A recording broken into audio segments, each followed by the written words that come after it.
palakpakan nga po natin ulit ang ating makapangyarihan, mapagmahal, only Jesus. Yan na po ba yung best clap natin?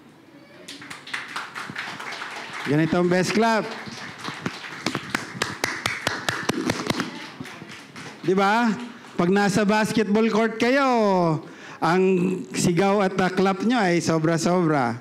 Of course, we give glory to God. Right? Mga kapatid, it has been a while na bahagi ako muli ng salita dito sa bulwagang ito, and it is always, alam mo yun, pag nandito ka sa Dubai, there is this konting pressure pag sa Dubai ka. But purihin ng Panginoon, because what we are doing is not for the glory of anyone but Jesus alone. Amen po ba? Itong ginagawa natin ay ating alay, papuri sa Panginoon. No name will be glorified but Jesus. Amen po ba? Ayun. Ito pala yung aking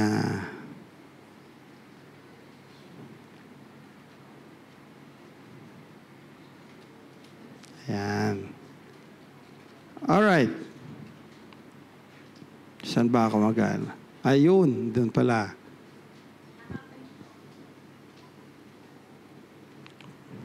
Ayun. Medyo high-tech kasi kaya oh. Medyo low-tech lang ako kaya gano'n. Ayun, pa rin po ang Panginoon. So, kamusta po ang bawat isa? Kamusta po kayo? Mukhang kagagaling nyo lang sa praise and worship, parang nawala na agad ang energy nyo. Dapat may energy pa rin tayo. Di po ba? Tayo po ba may energy pa rin? Parang kakonti lang. Sige. Pupunta na ako dito sa gitna. Mga kapatid, good morning. Good morning. Ayun, handa na po ba tayo makinig sa salita ng Panginoon? Amen. Yun, kailangan ko pa bang pumunta rito? Sige, mamaya magtuturo ako. Pag hindi kayo nakasagot, lagot kayo kay Tita Yoli. Joke lang po. Ayan po. Parahin po ang Panginoon, we are here, we are in this room, we are a family. Alam po ba natin yan? Dapat po, compelling po yung sagot. I don't settle for uncompelling answer. I'm sorry. Tayo po ba ay isang pamilya? Amen. Amen. Whether through thick and thin, whether I'm from Sharjah, I'm from Ajman, I'm from Al-Ain, we belong to the same family of Rejoice Christian Fellowship. Amen? Ang isang pamilya, ang pamilya ng Rejoice, wala pong superstar kundi si Jesus Christ alone. It's not about the pastors. It's not about our music ministry. It's not about anybody else. But the Lord and the Lord alone. Amen po ba? Sabi, ang sarap ng papuri natin kanina. I was so blessed. Before I start, I just want to take this opportunity because I was so blessed. Every time I see ang ating kapatid, particularly si Ate Bev. Ate Bev is facing a very big challenge in life where most of the people would, in this kind of phase, in this kind of circumstance, would be defeated, looking defeated, feeling defeated. But Ate Bev, she's our inspiration. That despite the circumstances that we face, ano pong ginagawa natin? Magpupuri sa Panginoon. Itinataas ang Panginoon. No amount of circumstance, problems, issues should hinder us sa pagbibigay papuri sa Panginoon. No amount of challenge. No, minsan kasi tayo konting masakit lang yung kalingkingan. Ako, sick leave ako. Kasi masakit ang katawan ko. Kalingkingan lang yan, sumakit na yung buong katawan. But then, purihin ng Panginoon. Because today, what we are going to discuss today is more or less related to what I have just shared with you. So alam po natin na ano po ba ang theme ng year na ito? My testimony is for God's glory. Mga kapatid, may tanong ko sa inyo. Is your life testimony, is it for God's glory? Is your life testimony, is it for God's glory or for your glory? I hope it is not. I hope at this stage of our faith, whether kung nasaan man tayo, alam na natin na yung buhay natin is to be used for God's glory and God's glory alone. Amen po ba? Amen po ba? Amen. Ayun po, dapat po we speak the same language. Kaya po tayo nagkakaintindihan dahil tayo po ay iisang lingwahe. At yung lingwahe ng pag-ibig ng Diyos. That's why it is just fitting that even our annual theme, my testimony, is for God's glory, not for my glory. Amen? Amen. So ano naman po natin, ang this month's theme po natin is simply the word go. Ayon. Go. Sabi nga ni Pastor Darren ng nakaraang message, the word go, na-share na ating pastor, sabi niya, has been written in the Bible, according to some of the scholars, more than 1,000 times. Kaya ito yung naging theme natin. Maraming command ang Panginoon na nagsisimula ng go. Mamaya, malalaman natin. And today, the title of our theme, ang ating pag-uusapan today is, sabay-sabay nga po nating sabihin, go and bear fruit. Ayun. So, inihahambing tayo sa isang tree na namumunga. Kung kayo po ang tatanungin, ano po ba ang gusto nyong bunga? Ano kung prutas kayo pala? Sige nga, anong prutas kayo? Sino ang gusto ng apple? Apple lagi yung number one in the apple. Okay, siguro maraming gustong, ako apple ako, gusto ko apple ako. Gusto ko orange ako. Walang gusto ng aratiles? Ako gusto ko rin aratiles. Masarap kayang aratiles. And do you know that may medical benefit ang aratiles? Ayun. Secret yun, pero ngayon hindi na secret. Ayun. Go and bear fruit. And our theme for today is taken from from John 15:16 to 17. This is what is always amazing for me. Before, when I was reading the Bible, when I read the Bible before, kumbaga, even at the old faith, I read the Bible from time to time. When I read the Bible in plain text. Kung ano yan nababasa ko, yan lang yan. Sa biyaya ng Panginoon, pasalamat tayo at nandito tayo. Because we read the Bible, it's a whole lot of treasure, of teaching. Every time we read the Bible. A simple verse, a single verse, can reveal to us something new every time. Amen po ba? Sino po naka-experience noon? Ayun, parang wala. Ayun. Kukunti lang. Ayun. We should have been experiencing that because the Bible is a treasure. It's a treasure that is hidden for those who do not know God. Amen po ba? Bago po tayo magsimula, I'd like to invite everybody for a short prayer. Panginoon, maraming salamat sa umagang ito at Panginoon, nandito kami sa bulwaging ito, nagtitipon, nagkakaisa upang makinig ng iyong salita, upang umawit, upang magkaroon ng fellowship, Panginoon. Panginoon, salamat sa pagkakataong ito. Panginoon, sa ibabahaging salita ngayon, sa umaging ito, dalangin ko po ang inyong gabay at ang inyong guidance and wisdom, Panginoon. Use me as your mouthpiece only, Panginoon. May my heart surrender to you, Panginoon. Lord, there's no glory but your glory alone ang maibabahagi sa umagang ito, Panginoon. Let your word speak to the hearts and the ears of my brethren, Panginoon. Lord, we come to you humbly, all of us, Panginoon. May it be the speaker, may it be the hearer, Panginoon. In this room, Panginoon, may your presence be felt, Panginoon, through your word, through your promise, through your love, and through the message that will be shared to my brethren, Panginoon. Lord, overcome my preparation, Panginoon. Gaano man po ito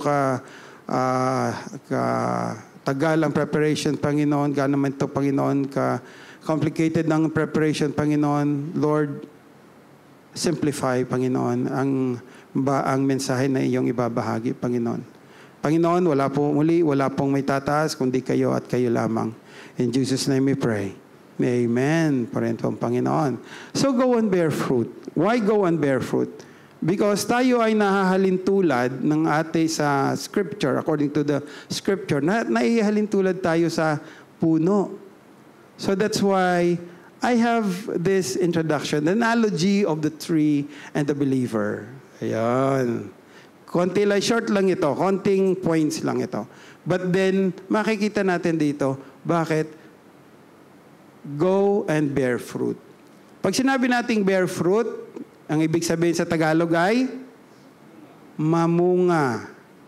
Ayan. Mga Pilipino tayo, for sure, nakakita na tayo ng puno na hitik sa bunga. Di po ba? Naalala ko when I was a kid, so it was not a good practice. Kasi yung Indian mango sa kapitbahay namin, kasi ang daming bunga, napakasarap ng Indian mango. Kaya tuloy yung tsinelas ko yun, binabato namin. Pag may mahulog yun, kakainin namin. The same thing, we have also a santol tree. Napakasarap talaga sa Pilipinas, naalala ko tuloy. Nagkakaroon tuloy ako ng pag-aalala sa ating bayan. Ang pamumunga ang pamumunga ng isang puno ay hinalintulad sa tayong mananampalataya. So ang analogy of the tree and the believer. So paano nga ba tayo maihahambing sa isang puno? Ang tree, it bears fruit. Para sa lahat. Ang tree walang pinipili kesyo mayaman, kesyo mahirap. Ang fruit ng tree ay para sa lahat. Wala pong pinipili. Di po ba? Ang a believer should bear fruit also. So may bunga ang believers, di po ba? Ano kaya ang bunga ng mga believer? Mayroong Bible reference dyan, Matthew 7:16. Ang sabi, you can identify them by their fruit, that is, by the way they act. Kamusta naman ang ating bunga? Ang ating bunga ba ay nagiging, if you call yourself a Christian, if you call yourself a child of God, nakikita ba sa ating mga galaw, nakikita ba sa ating mga pananalita ang tinatawag nating bunga ng Espiritu sa ating buhay? So that's one comparison. Pangalawang comparison ay nourishment. So ang puno ay nag-absorb ng water and minerals from the ground. Ito po ang nourishment ng mga puno, di po ba? Let's just put it in plain and simple text. Tayo pong mga mananampalataya, nourishment is saan nanggagaling? Sa salita ng Diyos. From the scriptures. Romans 10:17. This is a memory verse. Sige po, sinong makakapag What memory verse is this? This is, faith comes from hearing and hearing by the word of God. Kamusta naman ang ating pag-aaral ng mga salita ng ating Panginoon? Do we only hear the Word of God when we are in the Bible study? Do we only encounter the Lord through the Scriptures during services? Do we have a time to study the Word of God? May oras po ba tayo? Faith comes from hearing and hearing by the Word of God. Dito po tayo nanonorish ang ating mga espiritu. This is where we grow. Pangatlo, photosynthesis. Oh, yan ito, photosynthesis. Sinong makakapag-explain ng photosynthesis? Science. Pastor, nag-science na naman. Ayun, kung hindi math, science.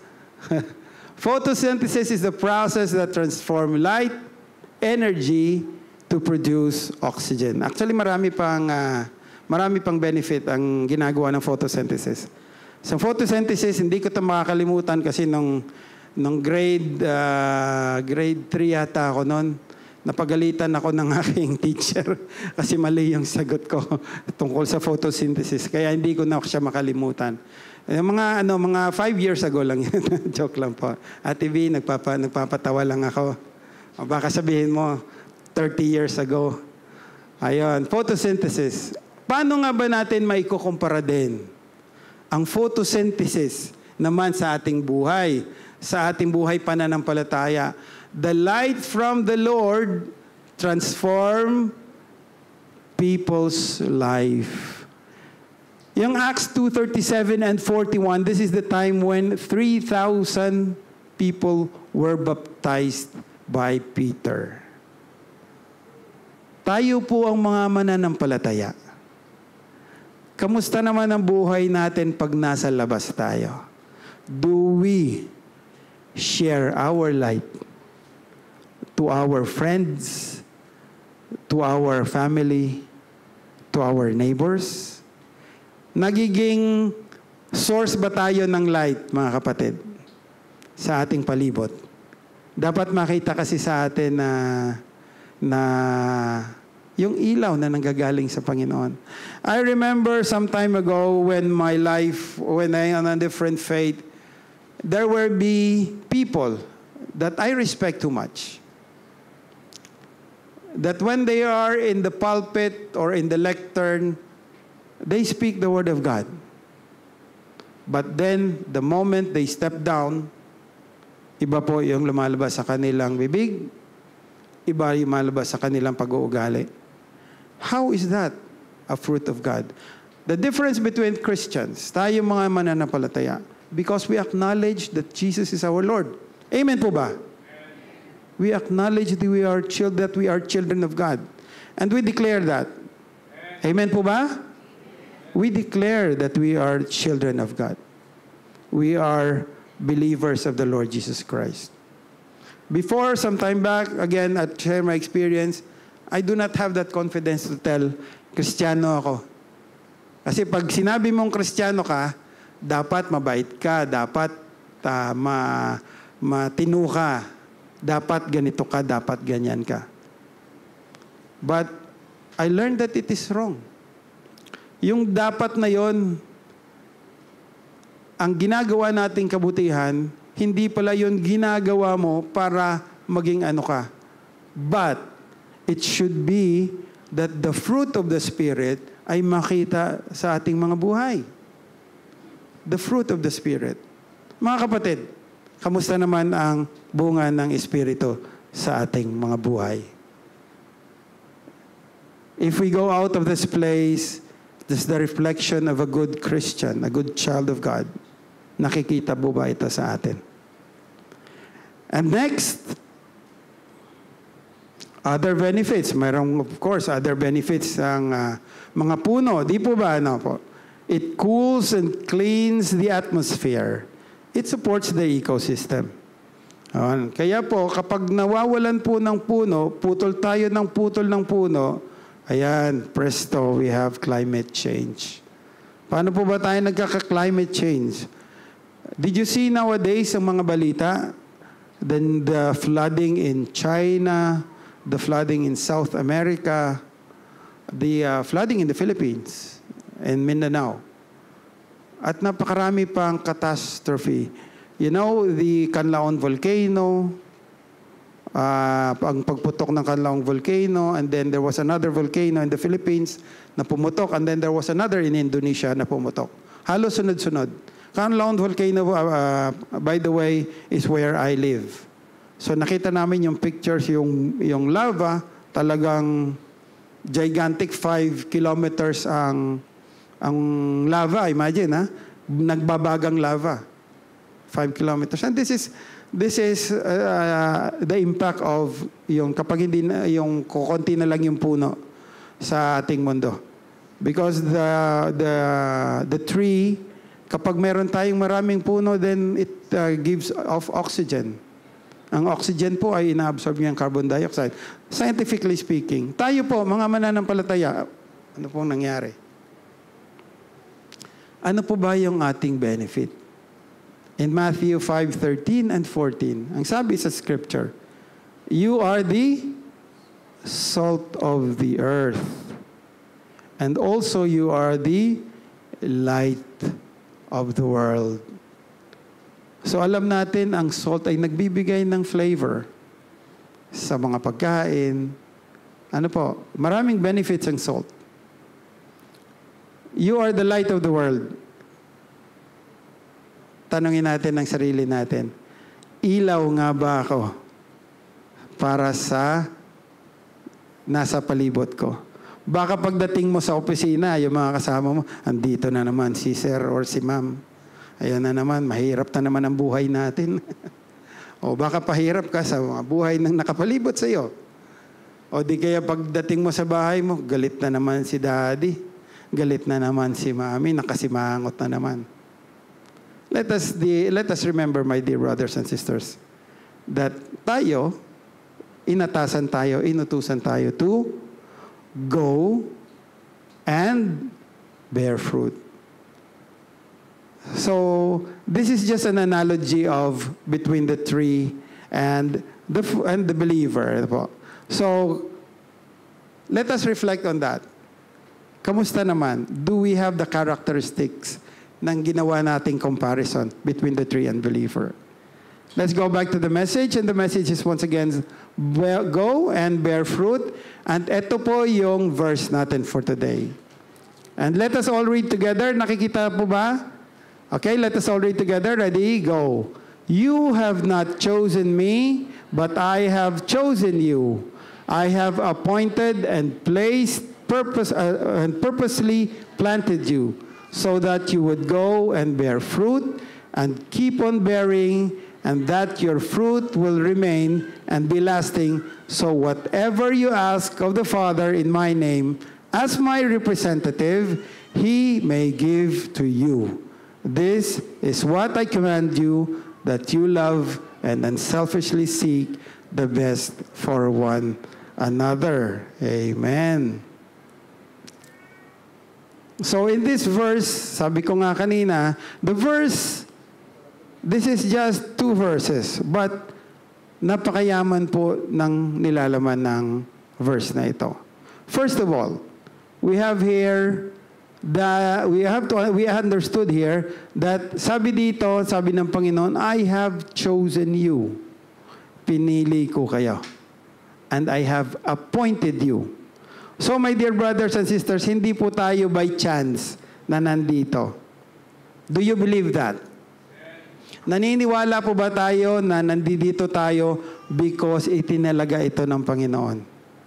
Amen po ba? Sinong hindi naniniwala? Ayon. So lahat, I expect na naniniwala. Kasi walang hindi naniniwala eh.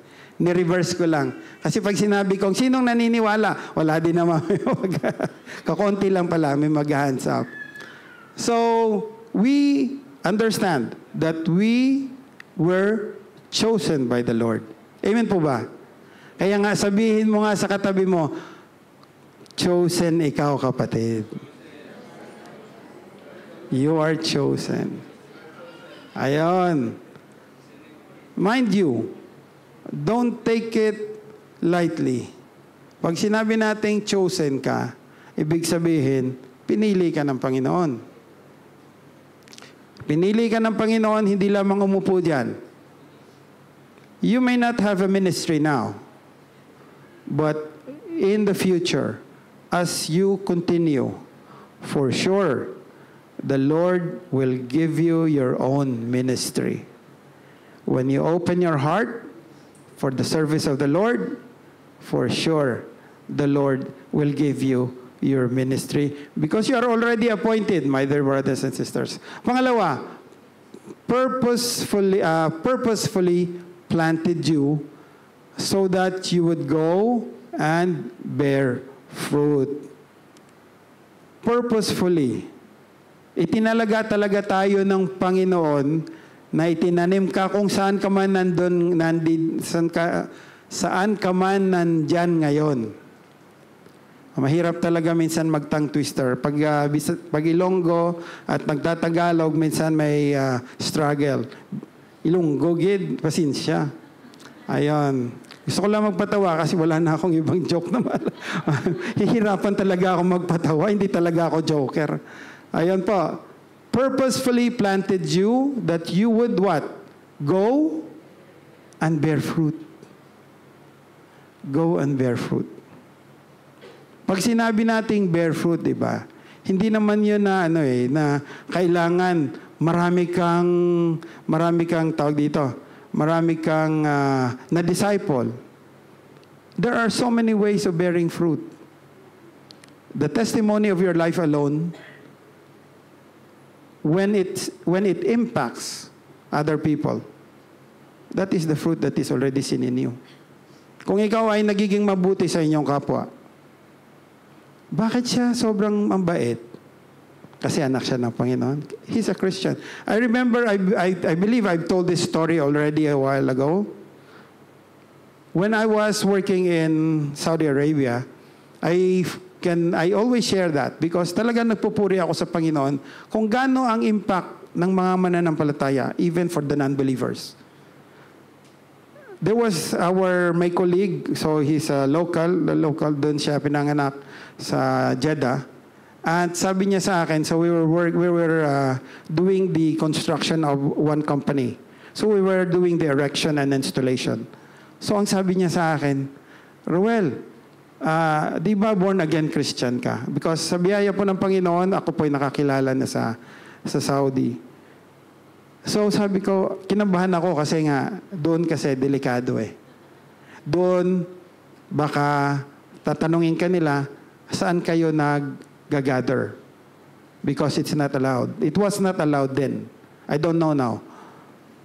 Kung saan kayo nag-gather. So, alam natin na dapat, yung mga hindi magkapamilya, dapat hindi nagtitipon-tipon doon sa isang bahay. So, that's why sinasabi nila, yung mga taga-Saudi daw, talagang dumaan sa, yung mga mananampalataya, talagang dumaan sa, talagang, how can I say, a very challenging way of exercising their faith. Because what we do, kung galing kami sa aming accommodation, so we are like 10, for example.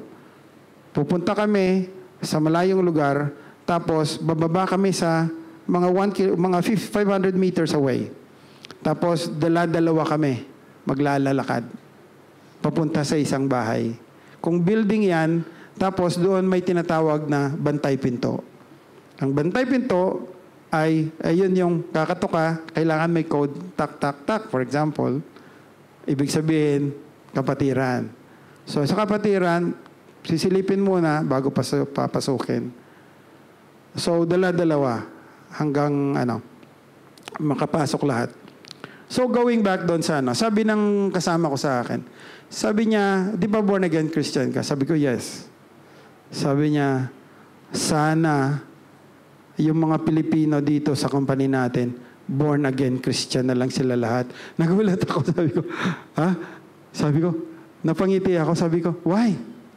Sabi niya, because, your group, we don't have any problems. When it comes to work, when it comes to cooperation, when it comes to responsibility.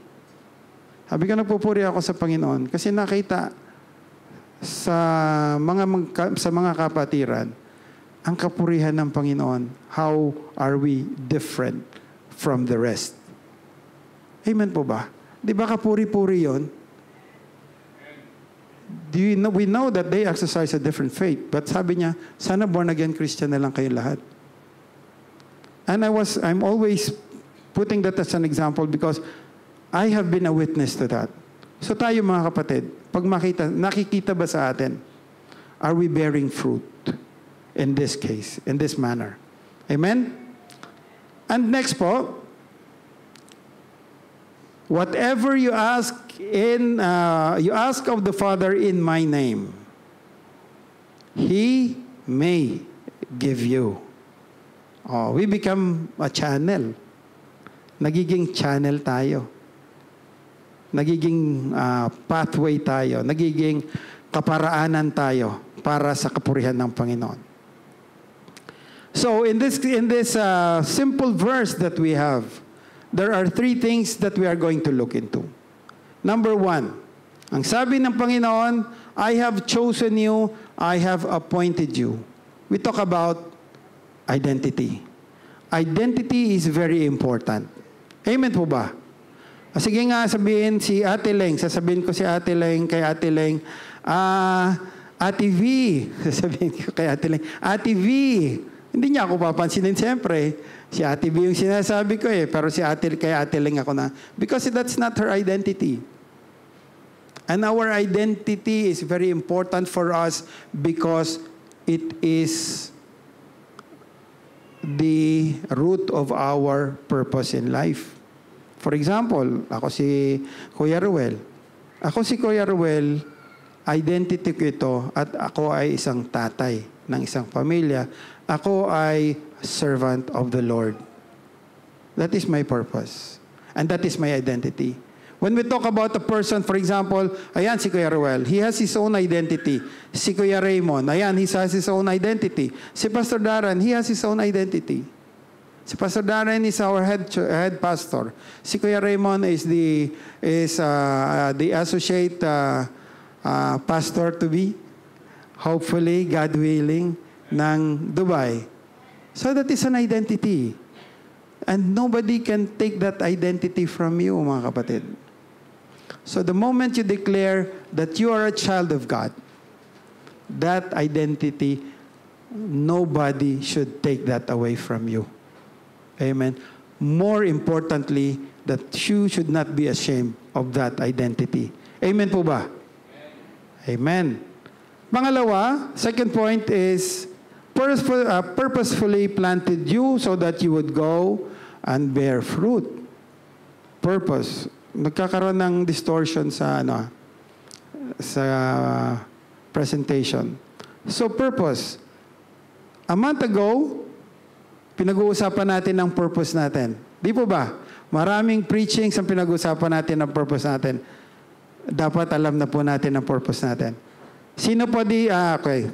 How can I place the question? Alam na po ba natin ang purpose natin sa buhay na ito? Amen po ba? Sino? Taas ang kamay ang alam ang purpose niya sa buhay na ito.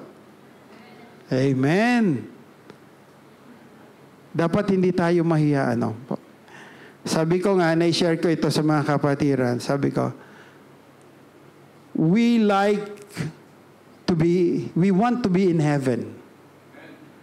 But pagdating natin sa ating church worship, we cannot even sing. We cannot even give glory to God. We cannot even share our voice singing. Sa langit po, araw-araw tayo mag-aawit, magpupuri sa Panginoon. Dapat mag-practice na po tayo. Practice na po tayo.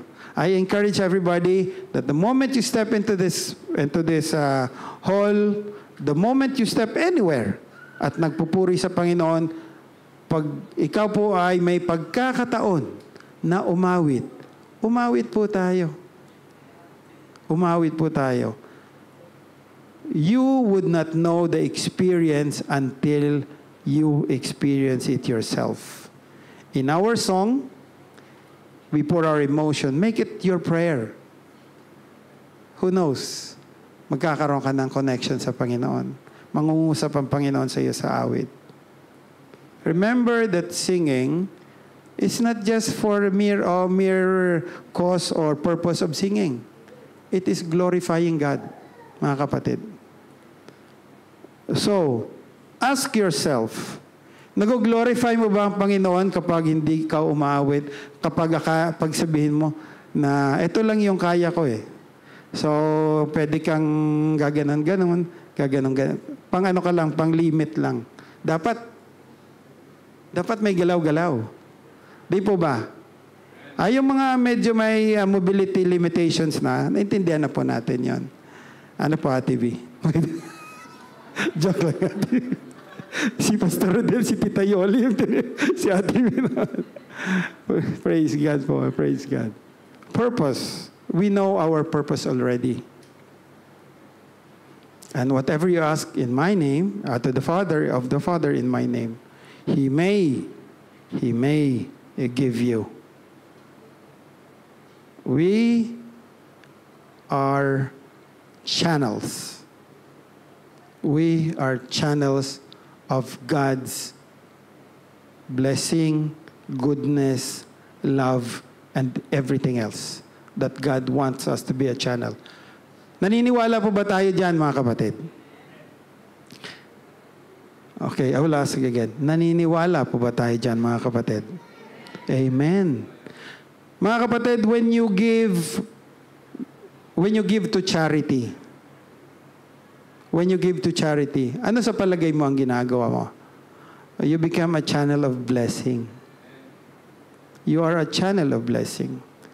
When you give sound advice sa kapatiran mo, you are a channel of blessing. When you pray for your brethren, mga kapatid, you are a channel of blessing. When you act accordingly, gumagalaw ka, nagsasalita ka, according sa kapurihan ng Panginoon, mga kapatid, marami ang nakatingin sa iyo. Sabi nga ng ating pastor, di ba? Your life is, the Christian life is the Bible of unbelievers. Tumitingin sila sa inyo. Kasi you declare yourself, I'm a Christian. Pero is your faith ano bang congruent, very engineering yung term eh. Is your faith, sige nga, sino po aligned? Is your faith aligned to how you talk and act outside? Mga kapatid, let us remember that. Alalahanin po natin yan. We have a responsibility, even myself. Sometimes, may nasasabi ako na hindi maganda, I step back, and I pray. Lord, nagkakasala po ako, patawarin niyo ako. You are always reminded. Remember that there's a spirit in us. Alam po ba natin yon? Ang Espiritu ng Panginoon ay nasa atin. Sabi ng Panginoong Jesus, pag-alis niya, I will leave you an advocate. He left the Spirit in us. So there is an entity that rebukes us on our own wrongdoings. Amen? Identity. Why is your identity important? It paves way to your purpose, it reinforces your foundation, and drives you to your destination. Ano po ba ang destination natin, mga kapatid? Ang destination natin, parang si Kuya Jello nakakaalam ng kanyang destination. Ano po ang destination natin, please? We are destined to join the Lord in His kingdom. Amen po ba? You have to declare it. Parang yung sa ba? You join it to win it. Tama ba yung sabi ko? Parang may mali. You are here, basta ganon. we declare that our destination, kasama natin ang Panginoon. Kung may doubt ka, mga kapatid, ask yourself, why do you doubt? Mayroon ka bang gustong balikan para ayusin, baguhin, nang makita sa iyo ang bunga ng Espiritu ng Diyos? Your identity, my dear brothers and sisters, that's why you have to know your identity, because your identity with God is on solid ground. Bakit ko nasabi yon? In 1 Peter 1-2, this is the NLT version, God the Father knew you. Knew, hindi know, or will know you. Knew you and chose you long ago. And His Spirit has made you holy. Amen po ba, mga kapatid? Sige nga, sabihin mo sa katabi mo, you are holy. Naalala ko when we were preaching in Sharjah, nang sinabi ko na, sige, sabihin mo sa katabi mo, you are holy. There was a child, sinabihan niya yung tatay niya, you are holy. Pero yung may facial expression na kasama, siguro nagalit ang tatay niya sa kanya, kaya sinabihan niya. But we have to remember, my dear brothers and sisters, as we are children of God, no, sabi ng Panginoon, you are holy. The Spirit has made you holy. As a result, you have obeyed Him and have been cleansed by the blood of the Lord Jesus Christ. Amen? So the Lord has chose you long ago. Be confident and comfortable of why you are here if you have truly accepted the Lord Jesus Christ. In the second verse in Psalms 33:11, also in NLT, but the Lord's plan stand firm. Remember that the Lord's plan, hindi po ito nagmamaliw. Hindi po ito magbabago. If inano na ito ng Panginoon, itinalaga ng Panginoon, itinalaga na po ng Panginoon. Next, purpose. Purposefully planted you so that you would go and bear fruit. Do you know that the purpose in your life, how many times the word go, okay, nasabi ko na ito po kanina, over 1,000 times, pero meron po yung go and, ano pa, meron go and make disciples, go and multiply, go, your faith has made you well, go into all the world and preach the gospel, go and sin no more, and go and bear fruit. We are called according to His purpose. Amen. In Romans 8:28, sabi dito, and we know that all things work together for good for those who love God. Sabihin nga natin sa Panginoon, I love you, Lord. Konti lang ang nag-I love you sa Lord, ha? Sige nga, sabihin natin ulit, I love you, Lord. I love you, Lord. Say it with conviction. Say it from your heart. Kung hindi mo pa nararamdaman, kapag sinabi mo, Lord, mahal kita. Kung hindi mo pa nararamdaman na there is this a little pain in your heart when you say that to the Lord, yung bang may nararamdaman ka, then ask the Lord to put that in your heart, na magkaroon ka ng damdamin, tunay na damdamin na nagmamahal sa Panginoon. Amen po daw? Amen po ba? And to those who are called according to His purpose, go and bear fruit, my dear brothers and sisters. In Galatians 5:22-23. Ito po yun eh. This is the fruit na dapat makita sa atin. But the fruit of the Spirit is what? Love, joy, peace, long-suffering, kindness, goodness, faithfulness, gentleness, and self-control. Question, do you have self-control? Hindi eh, ganito na ako eh. Pag magalit talaga ako, wala talagang may makakapigil sa akin. Meron pa ba dito nun? This is me. This is my character. My dear brothers and sisters, if the Spirit of the Lord is in you, you would have that self-control. Whether we are in the face of our brethren or people, or kahit nag-iisa po tayo, we should have self-control. Are we kind? Do we exhibit kindness to people? May kindness po ba tayo? Ano bang kindness? Kindness sa Tagalog? Kabaitan. Mabait. Mabait pa si ate. Nakangiti. Nakasmile si ate sa akin. Kaya talagang mabait siya. Ayan. Long-suffering, peace, joy, and love. Higit sa lahat, love. May pagmamahal ba tayo sa ating kapatid? Or even sa outside? Channel. As we are all channels po tayong lahat. Ang kabutihan ng Panginoon ay hindi po natin itinatago sa atin lang. Akin lang to. That's why I remember this isang preaching from while going through some preaching ng other pastors. Sinabi ng pastor na you cannot outgive God. Naniniwala po ba kayo nun? You cannot outgive God. Hindi natin pwedeng ang kabutihan ng Panginoon, the blessings that we have, we will keep it for ourselves. Try to share it. And you will be surprised kung paano pupunuin ng Panginoon ang iyong kaban. Paano ka makakasurvive for all the challenges that you will have. May it not be financial only. Hindi lang po financial na aspeto. Sa marami pa pong pagkakataon. We are a channel.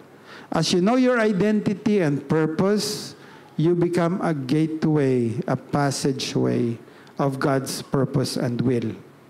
Mga kapatid, tayo ay mananampalataya, di po ba? Makapagsalita tayo ng hindi maganda,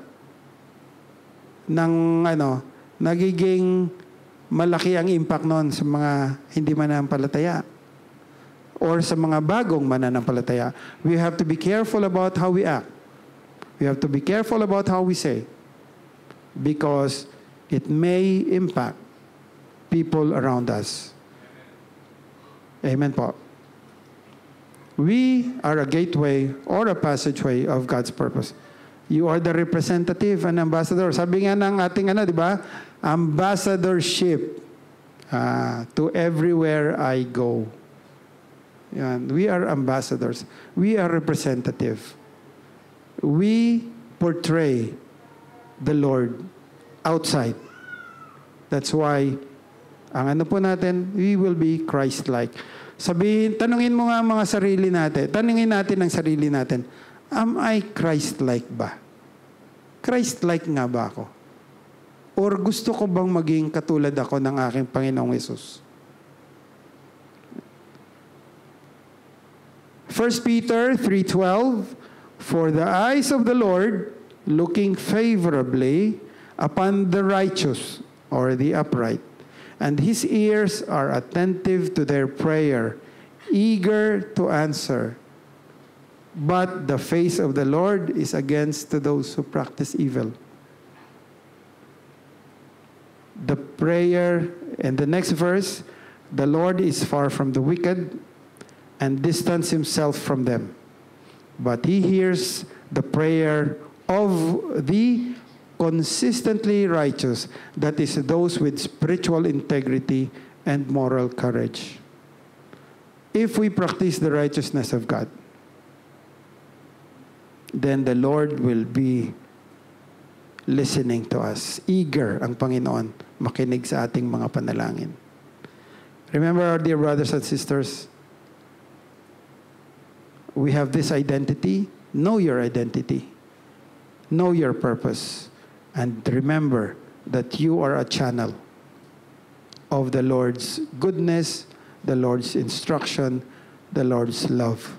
Reflection natin, mga kapatid. For you have been called to live in the freedom, my brothers and sisters, but don't use your freedom to satisfy your sinful nature. Instead, use your freedom to serve one another in love. May freedom po tayo. This is one thing that we have. Even though as we sit here, may freedom po tayo. Binigyan tayo ng freedom ng Panginoon. It is our choice to come to this hall. It is our choice to go to this, pagising natin, I'm so happy. I have this gift from God. Ang buhay ako, pupunta ako, magpupuri ako sa Panginoon. It is our freedom. But be careful.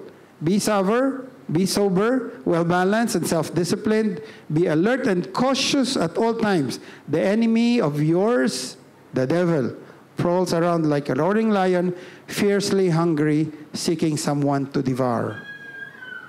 Tandaan po natin na tayo mga anak ng Panginoon ay may constantly nakapalibot na kalaban, kaaway.